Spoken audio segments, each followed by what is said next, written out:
more years, I see myself changing the world because my thought patterns are so opposite of what's the norm. Really? So I would have to change the world, or I have to be changed by the world. What up, world? Live on that with Mr. Be Great today, Lamar King Sr. Glad y'all tapped in with me. It's another all positive podcast. And Mr. Be Great today has some words of encouragement. And y'all already know, I'm just going to jump right on in. And the topic of discussion today is, I forgave my brother's killer. Ooh. Today is a national holiday, December 30th, 2022. Today is the 45th birthday of my now deceased brother, Antonio Mean Dog Washington. And just to give you guys some backstory, my brother was about 3.5 years older than me. We were born and raised in public housing in the early 80s. I'm one of four. My brother's the oldest. I'm the second oldest. And when I was born, it was just me and him. Later, I had two younger sisters that came along a few years after myself. And as kids, my brother and I, we had the normal life. You know, we didn't know that we were poor. To be honest, we weren't truly poor. We weren't on the streets, but I would say we came from very humble beginnings. A single mom, 2-bedroom apartment, and she made miracles every Thanksgiving, like Tupac said. Shout out to Mom Dukes. And me and my brother, man, we had a full childhood. We were true boys, as they would say. We would do, ride bikes. We would play in the woods. We would do all kind of things. We would, go to the mall, steal. We would steal from grocery store. Man, we lived a full childhood of being these little mischievous little boys, along with several other cousins, families, friends within the neighborhood. And as I was coming up, you got to realize when I was born in 1980, the first person I saw was my big brother, Tirrell. That's what we call it, Sweet Pea. And as I, grew and got older, I wanted to be just like my brother. Early years of my life, my father wasn't really around. So my brother was like a father figure. My brother was someone I emulated, someone I inspired to be like, I walk like, I talk like, I still chew my nails like him. Like he was a big influence on my life. And as we moved on into our, adolescent years, teenage years, again, my brother was 3.5 years older than me. So as I came into middle and high school years, my brother was a young adult. And my brother started having, run-ins with law enforcement, the system, going in and out. My brother started doing time in like 1995. I was 15 years old. And to be honest with you, my brother really never got in a lot of trouble. My brother got in trouble one time, 1995. He was convicted of sale charges, selling cocaine to undercover agents. At the time, my brother had 6 sale charges, and his first time in prison, I'm gonna say first time really going to jail. And my brother got out on a $125,000 bond. Keep that in mind. I want y'all to remember that number. He got out on a $125,000 bond in 1995. He has to go do 90 days boot camp. And then he came back home early 1996, because he sat in the county jail for so long because we couldn't come up with the money to get him out. My brother had a $125,000 bond at 17 years old in 1995, which was astronomical, highest bond I have ever heard of for a person of that age, first charge as an adult, and it was $125,000. So after that, my brother really never really, quote unquote, got convicted of another charge. My brother was always went in and out of prison from that first initial charge for violating probation. So every time he went back to prison, it was either for not reporting, not paying. And I'm just giving you guys a backstory that my brother was not truly I would say, violent person. But he was a person that you didn't play with. It was a person that if it was up there, it was gonna be stuck there. If you wanted to smoke, he had all the smoke. Like he was a very aggressive street guy. He was a guy that, didn't play no games. A guy who demanded respect. And growing up in a household with him, I watched him. I learned him. I watched how he moved. I watched how he maneuvered through life. And for the most part, it wasn't a whole bunch of, his rap sheet wasn't riddled with a whole bunch of charges and all that. The main thing, my brother was just going to jail for not reporting, not paying. Right.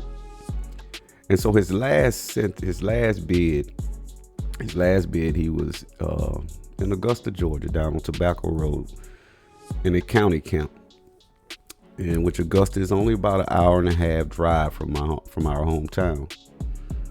And this was in 2006. And so we were, of course, communicating, writing, calling.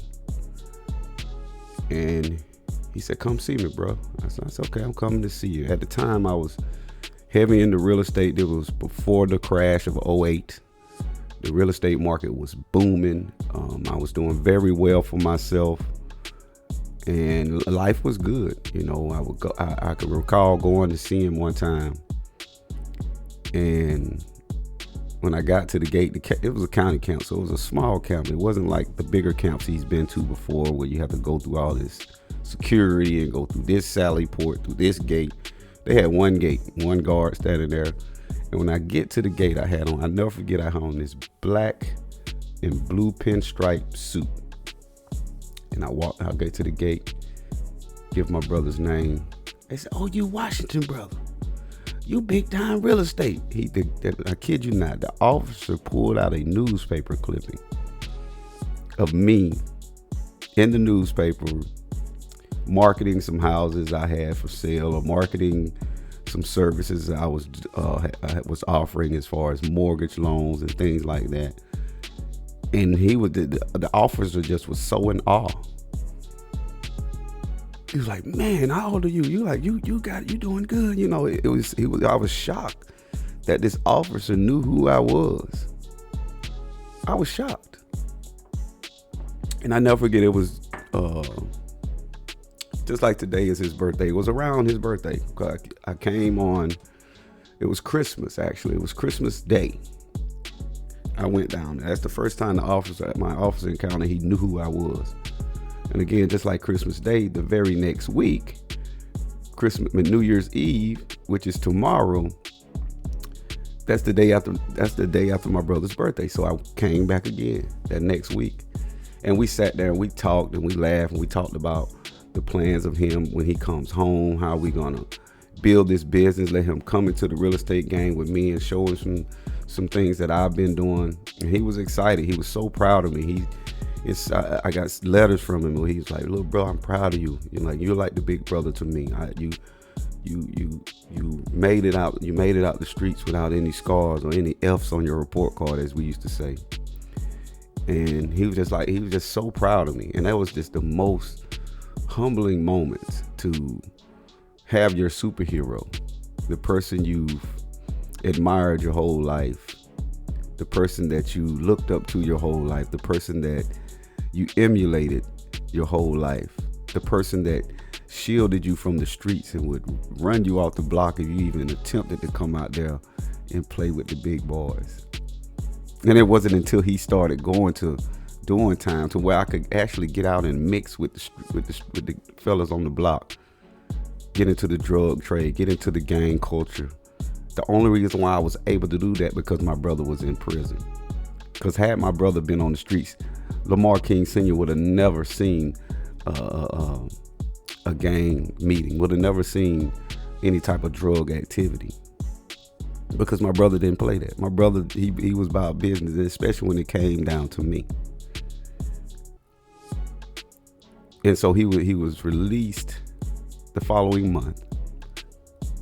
He got out February 2007. But he was in a halfway house in Augusta.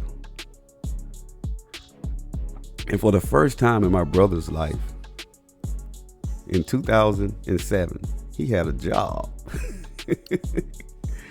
I remember going down to see him. He was working at this pizza place in Augusta. And it tripped me out because I'd never seen my brother in a work uniform. My brother was a street guy. My brother, he hustled and sold drugs and, did his thing.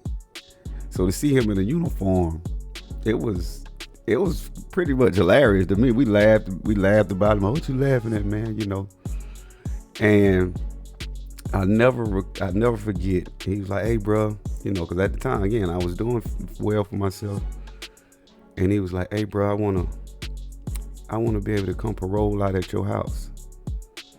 And at the time, my ex-wife, she was good with it. But I had a conversation where I said, "Hey, bro, let me tell you something, man. The many pitfalls and all the situations you've encountered in life, it's happened at the crib. Stay here in Augusta. I'll help you. I'll look out for you. Whatever you need, I got you. This is what you need to be, brother, because it seems like you always get jammed up and end up back on the inside when you come back home." You're like, "Bro, you're right, bro, you're right." So he stayed. I say he stayed about a good month after that. And as he got into a relationship, there was a lot of different things, and so he called and said, "Bro, I'm coming home." I said, "Man, you sure?" He's like, "Yeah, I'm coming home. I can't deal with that. I got to get back close to my kids. I got to get back close to my family."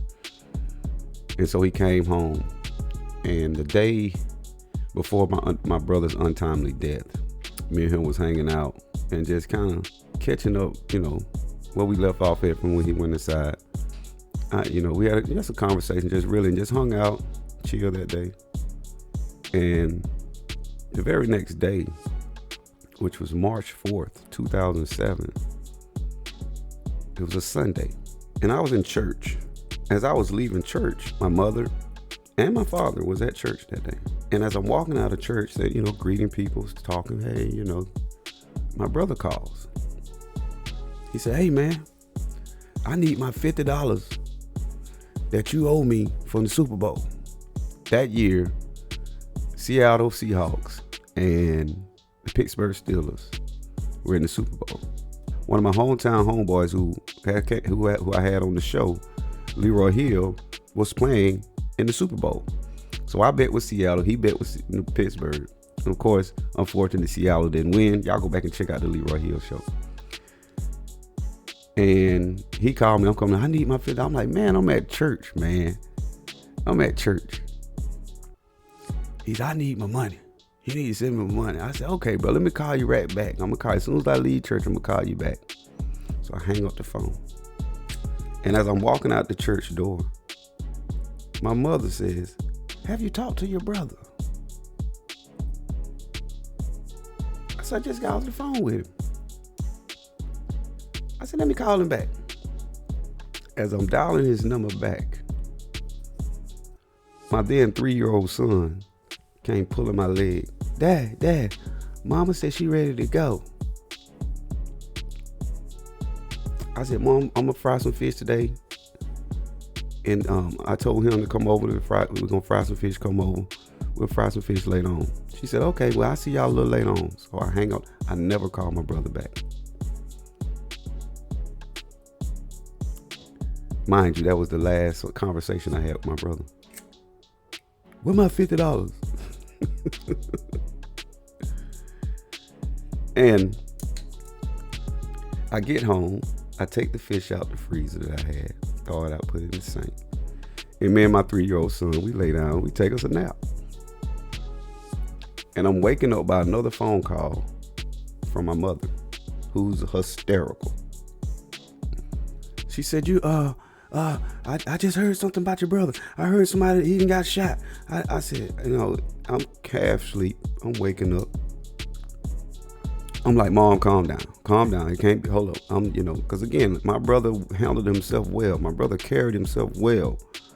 My brother, the first thing that popped in my mind was, my brother ain't shot.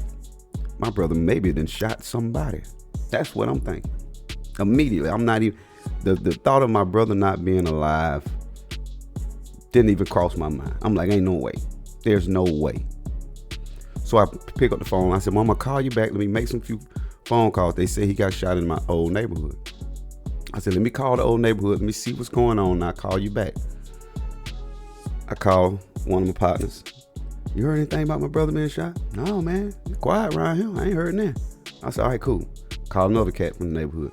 Man, you heard anything about my brother being shot? Oh, man, ain't heard nothing. Ain't nothing going on around here. Cool. By the time I hang up the phone, my mother is in my front yard, blowing the horn. We gotta go. Somebody, they said he been shot. They said he been shot. I was like, Mom, calm down. Just call. They said ain't nothing happened out there. Let's go. So I got my 3-year-old son. We hopped in the car with my mom. I drive. First place we go to the hospital. We get to the hospital. I go into the emergency room like, hey, do y'all have Antonio Washington? Have y'all had any reports of him being shot? Anything like that? They were like, no, we don't have anything. I said, okay, fine. So I'm like, my brother's fine. There's nothing wrong. So I get back to the parking lot and my mother is out of the car, laying on the ground, screaming to the top of her voice. I instantly went into a shake. I'm like, that sound that my mother made, that sound of a mother feeling the death of her son, I think that was the moment. That sound made it real. So I'm like, Mom, let's get up. Let's get in the car. He ain't here. Let's get in the car. So I get my mother in the car. And I do 120 miles an hour from the hospital back to my old neighborhood.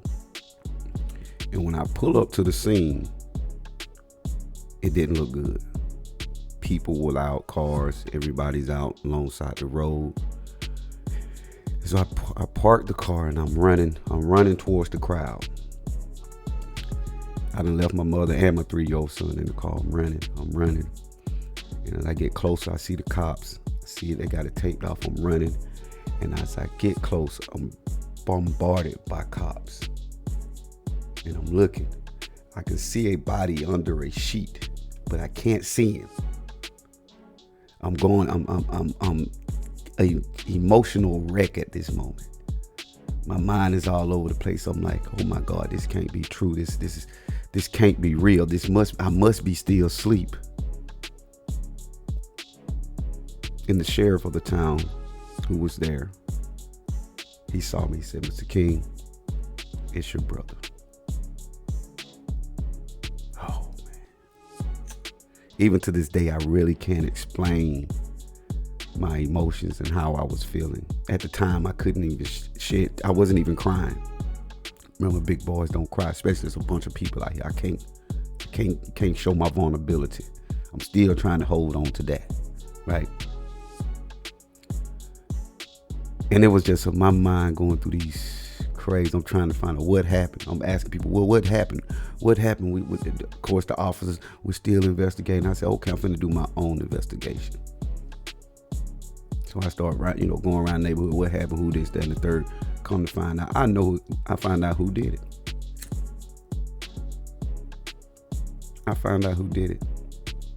And it's a guy I know.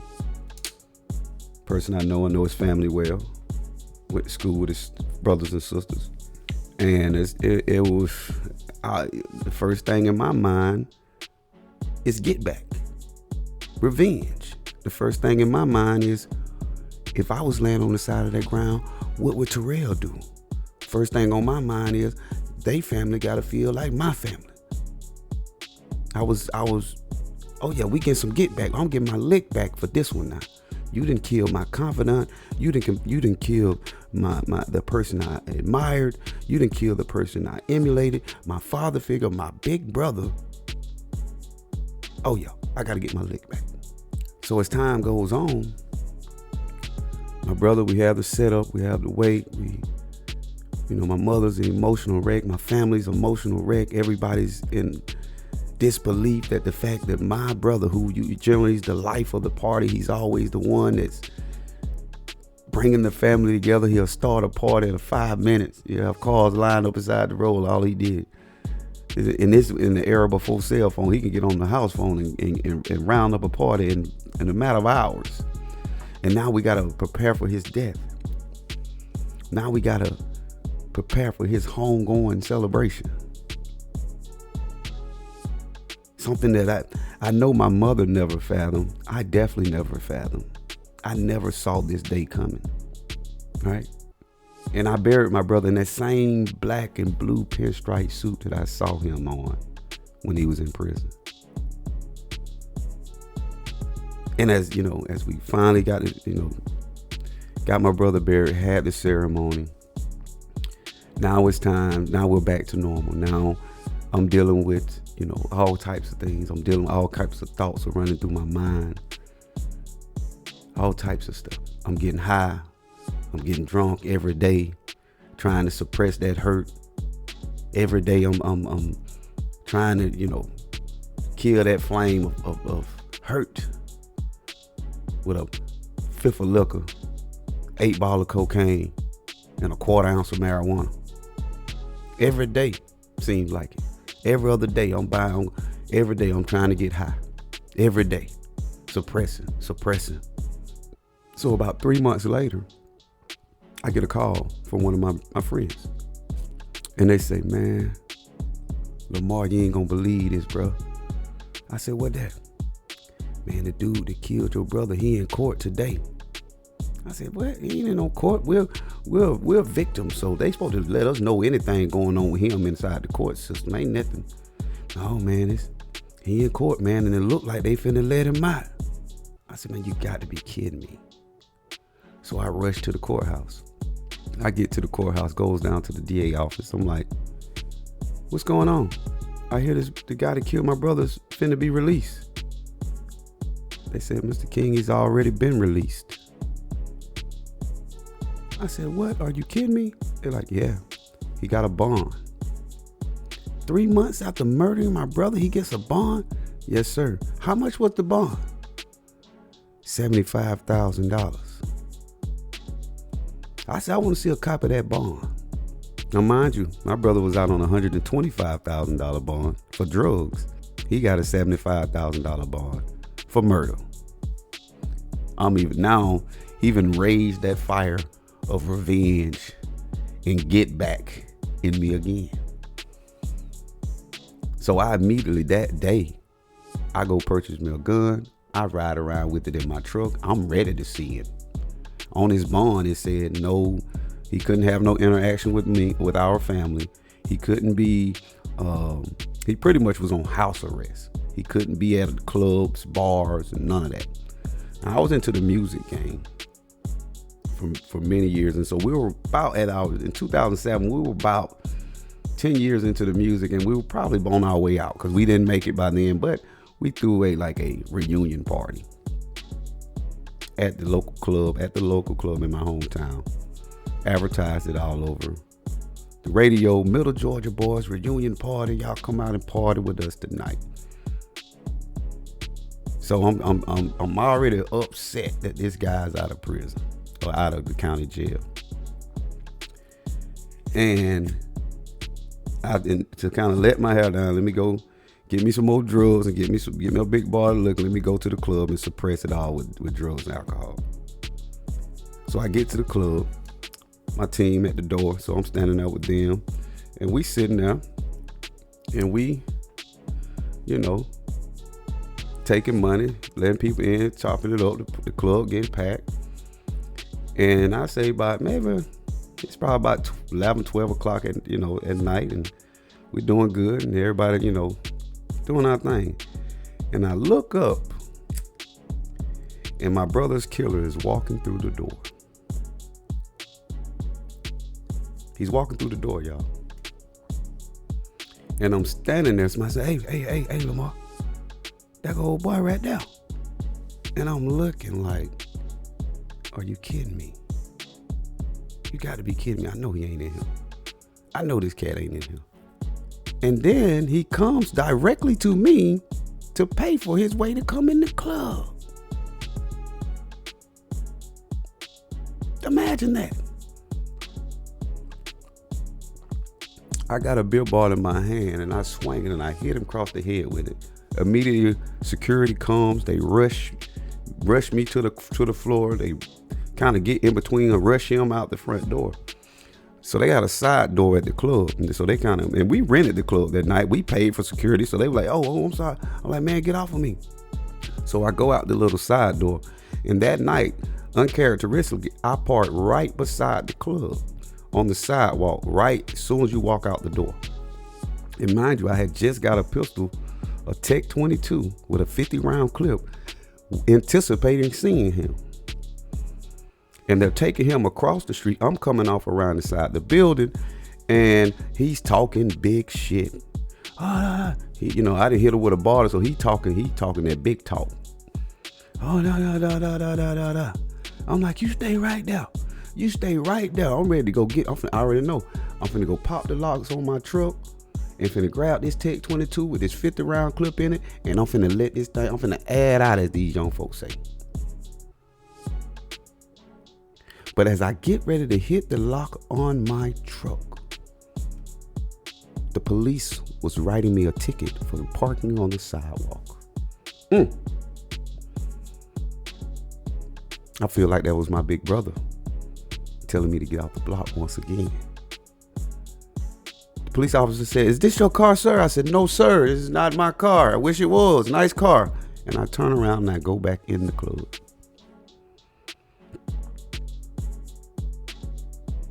He was this close. He was this close. If I could have got to that gun, I was gonna let them 50 rounds go. I had that much anger. I was full of drugs, alcohol, hate, revenge, all types of emotions, suppressed emotions, where I didn't even really mourn my brother's death. I'm ready to take it out on him. I'm ready to make his family hurt. I'm ready to make them see them cry. It's crazy. Long story short, he ended up getting 20 years in prison. They didn't even lock him back up because he violated the bond and all that. And there was a lot of hate, a lot of resentment I had in my heart for this man, because the audacity for you to come in the place of business where we were. It was our party, and you come in here and you try to pay me, of all people. It was 3-4 people at the table taking the money. You come to me. I felt disrespected. Felt so disrespected. So the guy ended up getting 20 years, which they told us that they wasn't going to plea him out, but they plead him out and gave him 20 years. So as time went on, it was a lot. I was still indulging in heavy drug use, heavy drinking. I was going through a lot, roller coaster up and down, blaming myself for my brother's death, saying maybe I should have let him paroled out. Maybe it's my fault my brother gone. Started beating myself up, going through all types of mental, anguish about the scenario because my brother was no longer there. I was a mess. And of course, in the black community, we don't really believe in therapy. So I'm not going to talk to nobody about my problems. I'm going to deal with them. Suck it up. Big boys don't cry. So I would say about 7 years after my brother's death, I made a transition, had to make a turn. I met some good people in my life, started a new career, moved to a new city. And all the problems that had occurred to me in my life prior to, I would say, would lead back to the death of my brother.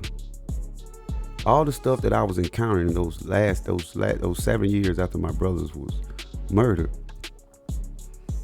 it was because of his death that I didn't know how to deal with. My family is huge. Out of my family, we really didn't experience death that much. Grandmama and granddaddy was pretty much all we had ever lost. My mother's one of 12. I got about 30, 40 first cousins. They got three, it's a bunch of us. I'm gonna put it like that.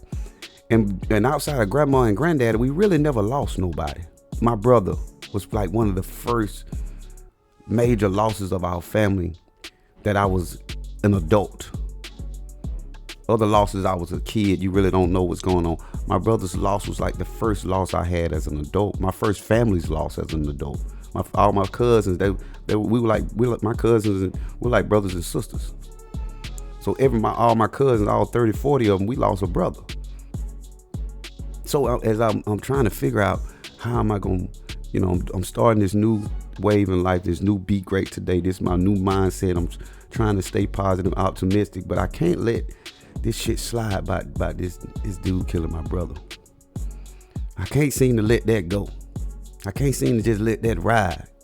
I got to get some get back. I was even reaching out to people in the prison that he was in to see if I can pay for y'all to knock him off. Like it was for real. Like I had that type of resentment in my heart. But as I moved to this new city and started this new career, and I started getting this new optimistic mindset, this new way of thinking, this new Lamar King Sr., Mr. Be Great Today brand, I had to let that go. I had to forgive the guy who killed my biggest admirer, my biggest influencer, the person who taught me so much about being a man in life. I said I gotta let this go, because if I don't let it go, I'm gonna kill. I'm probably gonna OD off cocaine. I'm probably gonna kill my liver by drinking the filth and half a gallon after half a gallon. If I don't let this go, I'm not gonna be a benefit to my kids. I'm not gonna be a benefit to my mother. I'm not gonna be a benefit to myself. So I had to let it go. I had to let it go. I actually even wrote the guy who murdered my brother a letter. Now, I don't know if he ever received it. I never received anything back, but I had to get it off of my chest. I had to get it off my conscience. And when I say that I forgive him, that doesn't mean I want to go out and have a beer with him. That doesn't mean I'm going to be high-fiving him when I see him. It just means that I'm no longer holding you accountable for the fact that you killed my brother, because guess what? At the end of the day, nothing will bring my brother back. And I had to let it go. I had to forget. I started back speaking to his family and stuff, because it was like, fuck them all. It was like, fuck you and your whole family, even though this family didn't have nothing. And that's what it is. The family didn't kill my brother. He did. His mother didn't kill my brother. He did. His sister didn't kill my brother. He did. His brother, like he did. His uncles and his aunts, they didn't kill my brother. He did. And that's what I had to tell myself. I can't hold resentment against someone else who has done no harm to me. I can't even hold resentment against the people that have done harm to me. Because guess what? I'm the one got to carry that burden. So I forgive him, but back it had to be like 2014, 2015 when I first initially moved to Raleigh, North Carolina. And I was in a hotel room, staying in an extended stay for about a year and a half. And I've worked on myself. I worked on my thought process. I worked on my problems. I sat down, I wrote them down, I journaled a lot. I talked about, I was brutally honest with myself with what is really the thing that's hindering me from going to the next level. And it was the death of my brother. The fact that this cat murdered my brother. The fact that this cat got out on bond and came to the club and disrespected me like I wasn't gonna handle it, because where I'm from, revenge is how you handle shit like that. Get back. That's how we handle it. Oh yeah, I gotta get my lick back. And that's what was eating me up. And I said, you know what? I gotta let this go. I gotta let this go. But the thing about it, when you say something out your mouth, right, and something that you're trying to inspire to do, things you're trying to change, anything you're trying to accomplish, you're gonna be tested to see if those words hold truth or see if they hold any type of weight, right? So fast forward, I would say it's got to be 14 years later. I've moved back to Georgia, 2021, from North Carolina. Meet my wife, get married, and plan to move to Houston, Texas. Now, before me and my wife decided to move to Houston, we were gonna do like a little going away ceremony for friends and families to say bye to everybody that we're moving, pretty much across the country. So the night before we get ready to have the party, me and my wife, we drove down to my hometown from Atlanta because it was a snowstorm that weekend that we were leaving. So we drove down a day early to kind of get ahead of the storm. So we get down to my hometown, go and see mom, see her mom, my dad, and all that good stuff. And so we get ready to go back to the hotel room to prepare for the next day, which we're gonna have this going away party, and we already got the U-Haul pack. All we got to do is go back to Atlanta, get us some rest, get on the road. We're driving to Houston to live our lives. But as the night before we get ready to go to the hotel, we stopped by this little local spot in my hometown, the Diner Club. Best chicken you want to get, I'm telling you. And that's what we were there for. I said, babe, I want me some of that chicken before we leave Georgia. We finna go way across the country to Houston. I'm finna get me some Soul Masters chicken before I leave here. So we get there super early. It's probably like 9, 10 o'clock at night. The club is just starting to open, so there's no one really in the club. And I'm like, hey, Clifford, man, we about to move. I want some chicken, man. He said, man, you have to give me about an hour. Y'all know Clifford. Y'all know how he talk. So we just sitting there. We having a few drinks, me, her, and another friend of mine. And we just talking, just, reminiscing. And like, this is our last night in Milledgeville. And this is our last night in Georgia. And as we're sitting there waiting on the chicken out, we can see them, they just start dropping chicken. Now we finna get ready to get our chicken, and we finna get up out of here. We're not even dressed to even party, you know what I mean? But when I came in, they didn't even search me because it was so early. They didn't search me. I had my pistol on me. They didn't even search me. So at the club people started filing. I started seeing familiar faces, people, and of course it's like, oh yeah, we finna move to Texas, yada yada. Everybody like, because we had just recently got married a few weeks before. So everybody congratulating us on on the wedding and all that good stuff. And I'm sitting there, and then I'm walking back and forth as I'm meeting people. It wasn't super packed. And my wife she said, I'm ready to go now. It's time to go. I said, all right, I'm finna go holler at one more person on that, and then we can leave. She said, no, I'm ready to go now. I said, why you tripping? Why you acting like this? And it's something she's never been demanding in our short marriage of only a couple of weeks, but she never been that demanding. I'm like, what's going on? She said, I'm just ready to go. I said, okay, let me go holler at him, and then we gonna go, I promise you. She said, okay. So I walk across the dance floor. The guy was over there in the corner, and I went over there talking to one of my, catching up with my old buddy, telling him like, yeah, man, I'm finna move to Houston, yada yada yada yada yada yada yada. And I turn around, and lo and behold, I see my brother's killer again. And I see him with his brother. And they're sitting at a table, and they're laughing, they high-fiving, they taking shots. My mind, all that to I forgave him. I got my pistol on me. All that done flew out the window. It's gone. Oh, now I can get my lick back. And the fact I see him and his brother laughing and having fun. All I can think about, I can't do that with my brother. All I can think about is, if my brother, if he had to kill me, what would my brother have done? That's all kind of thoughts running through my mind. I'm like, maybe I can just walk by and just pop him, and just the crowd gonna run out the door. They ain't gonna know who did it. I'm thinking all kind of how I'm gonna get him. I gotta figure out a way to get him. I'm finna get, like, I don't care. I'm finna do him in. Mind you, the U-Haul pack. Mind you, I'm a newly married man. And we about to move to Houston. All that, I wouldn't think about none of that. I'm finna get this nigga. Yeah, I'm finna get him. So I said, I'm thinking, I can't do it to him. And now mind, he didn't even see me. The club was kind of dark, so he didn't even see me. So I said, I'm finna go outside. I'm gonna wait on him outside. I ain't gonna do it in the club. I'm gonna go hide outside and wait for him to come out. Thank God for my wife, because when I got outside that club, she was going ham. I told you I was ready to go. I knew you were gonna look at you. Look how you looking. I knew you was gonna see him. She had already seen him. That's why she was ready to go. And give me that goddamn gun. I don't give a fuck. I'll just beat his ass. And then what you gonna do?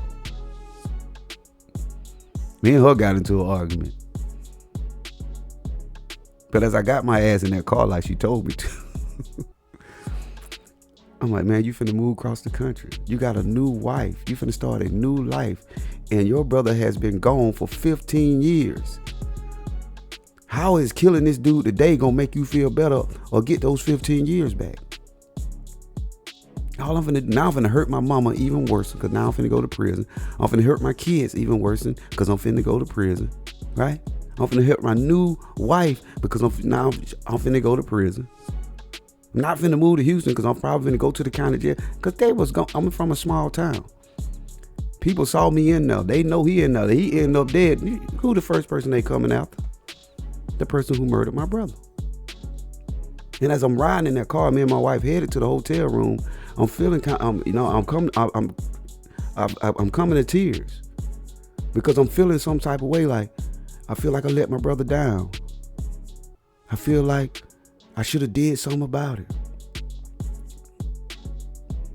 But then on the other side, I'm like, man, you finna go to a new city. Man, you got a new wife. How are you gonna fix that? You gotta let that go. You said you forgave him. You gotta truly forgive him.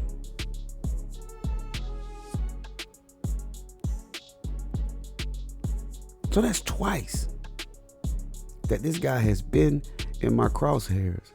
And I had ample opportunity to do something to him. But the powers that be wouldn't allow it. I feel like my brother wouldn't allow. My brother was a force, or he would God, universe, whatever you want to call it, it wouldn't allow it. I feel like my brother was still in the midst, telling me to get the fuck on, get off the block. This life ain't for you. You too smart for this. You gonna be my lawyer to get me out of prison one day, nigga. You too smart for this. Get go on somewhere. This life ain't for you.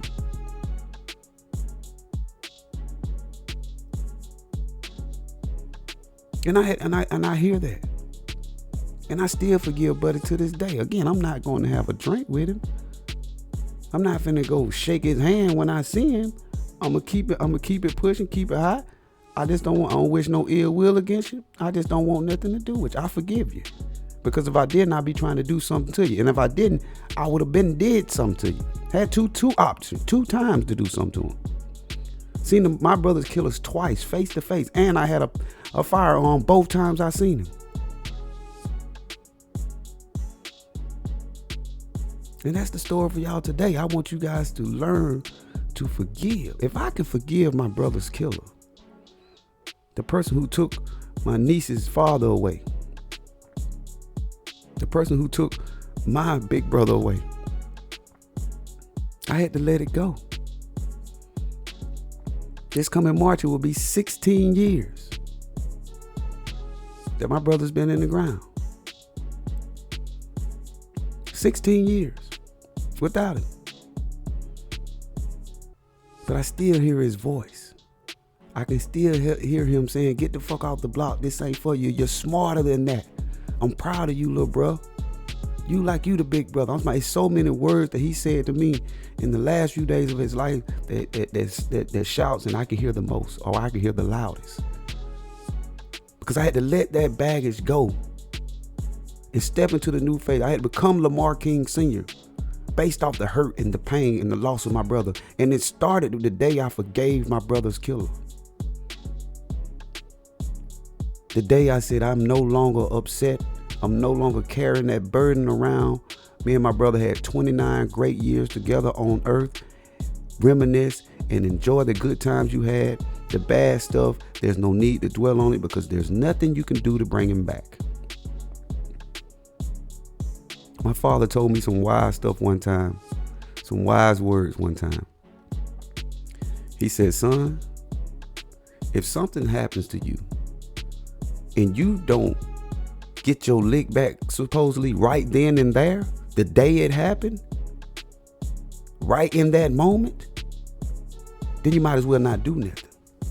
Because that's the only time you can change anything. That's the only time it's going to make you feel any type of way. That's the only time you can justify your action, if it happens right then and you deal with it right then.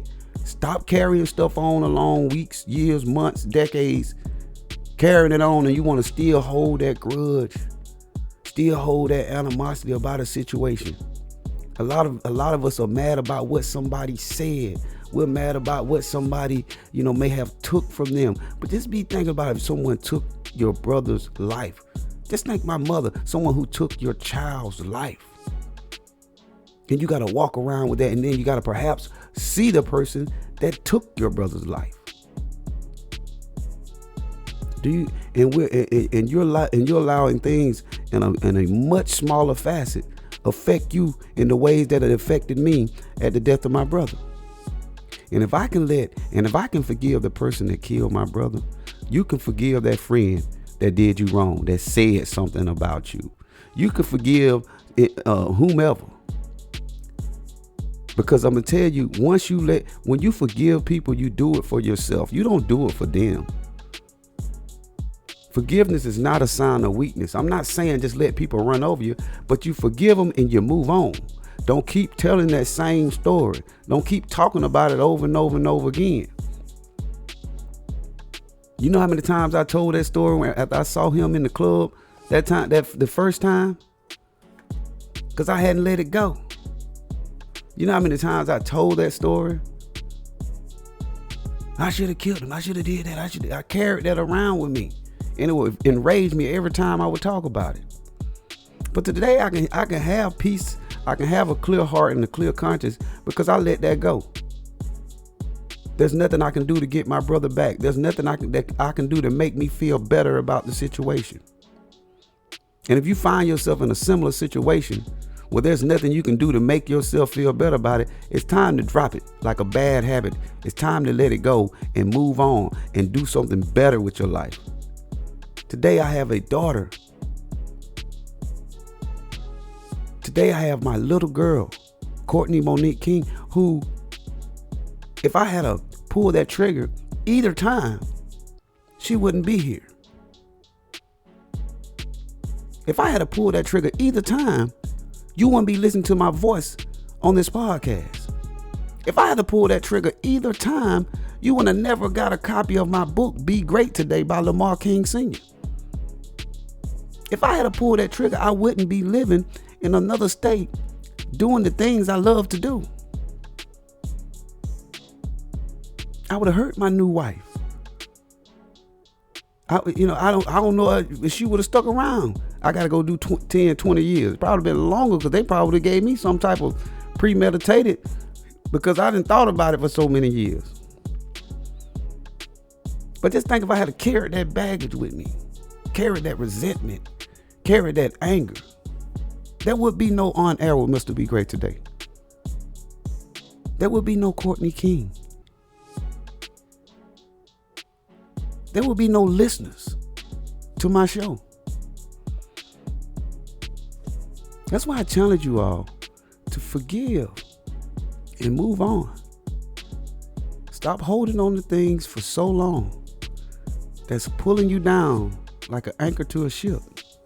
Stop holding on to things. And that's all I got for y'all.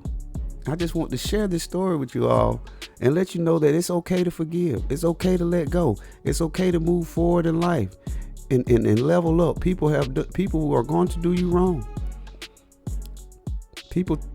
A guy took the best thing that ever happened to me and my big brother away. And today is his 45th birthday, and all I can do is just reminisce on the good times. Bring his name up in discussion. Antonio Tirrell Washington. Keep his name alive. Even though it's been 15 years, 16 years since he's been gone, I got to keep his name alive. I got to keep his name relevant. Antonio Mean Dog Washington. He would have been 45 years old today. I just imagine sometime where he probably be out here in Houston with me, or out there in Tampa with my other brother. Like he'll be somewhere in the mix, chewing on his fingernail. And Lord knows now they got cell phones. This cat used to run up a house phone, man. We had cell phone, but we didn't have a smartphone. I could just imagine what he would be doing with that doing smartphone. My brother was a phoneaholic. He'd get on that phone and he would stay on it. Me and him, most of our fights coming up because I can't call my little girlfriend because he on the phone. Like he loved the phone, you know. But I miss him, I love him, and I know he's still with me. The things that he taught me, the things that he said to me, they still stick with me. The things like that. Now I am the smart guy. That you damn right I am. You right, mean dog. You was right the whole time. You right. That life ain't for me, mean. You right. Them niggas ain't your friend, mean dog. You know what? You was right. There's so many things that I can reflect on that he tried to shield and keep me from, and did for the most part. And I would be a damn fool to throw it all away to seek revenge on the person that life gonna catch up with him. I can't worry about that. I can't play the judge, the jury, the warden, the CO. I can't play God and the devil. All I can do is live my life on my best terms, take care of my family, love on my wife, and keep leveling up and being great today. Do what Mean Dog would want me to do. He don't want to see me in no cell. He don't want to see me with no stripes down the side of my pants. I would be doing him a disservice. I wouldn't be able to keep his name relevant today. And that's what I'm going to continue to do. And I'm not going to allow the things that have happened to me to dictate how I feel about the world. The world is the world. How do I feel about myself? I forgave Buddy for my sanity, and I let it ride. Ain't no need of me keep reliving March 4, 2007 in my head.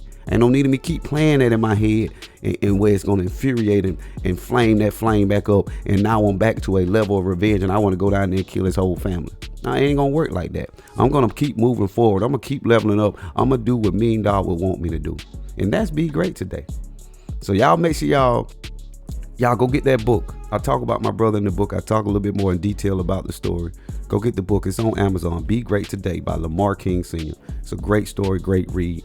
Happy birthday to my brother. Happy 45th birthday to Mean Dog. Man, we ain't no telling. I'm gonna turn up for you. I'm gonna have me do a little something. Me and the wife might go out and do a little something for your birthday tonight. But y'all make sure y'all go check me out. Mr. Be Great Today on TikTok, YouTube, and Twitter. Great Today INC on IG, and On Air with Mr. Be Great Today on Facebook. I love you all, and you already know. Be great today. Peace. You can't really give a fuck about what people say no more. Because everybody gonna fucking critique everything that you do, no matter what you do. That shit will creep into your mind, no matter if you believe it or not. It's wasted energy. Yeah, it's wasted energy.